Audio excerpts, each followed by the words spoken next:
Today we're doing a mock scenario with the EMTs where we're going to be creating what's called moulage, and so they use that in military trainings and things like that, where we create the open wounds and different wounds depending on whatever the scenario is. So today we're doing a bus crash, and I have about 15 students who will be the models and the actors for that, and they'll get a scenario card, how old they are, what their injuries are, what code they are, and then the EMTs will have to respond to this crash. And then we have about 5 of my students, the Cosmos, will be applying the actual makeup for them.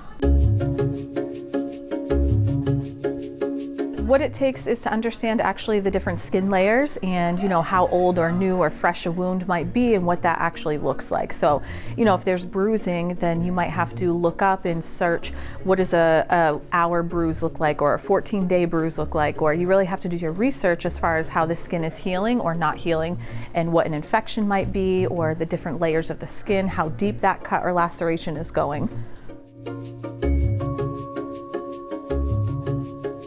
So we use something from Ben Nye, and it's what we call the moulage, and basically it helps us to build up the skin layers and the bone and the structure. Sometimes you can use liquid latex. There's all kinds of different products that you can use for it. And then we use lots of different types of blood. We have the coagulated blood, which is a thicker blood, and we have the liquid blood, we have the squirt blood. So depending on what the actual scenario is or what their wound is like, we might be flicking blood on their face or their wounds, we might be spraying it, we might be dripping it.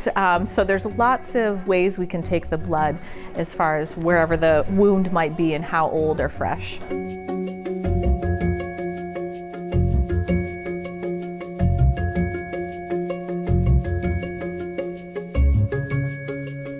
This is an area that you can go and work in movies. You can do editorial or photo shoots. You can also do a job opportunity with the military is doing scenarios like this, where you're applying and doing the products and kind of going through whatever they need you to for the wound that you're trying to create, so that the EMTs or the military or whoever it is can practice and run through what they need to do to save this person.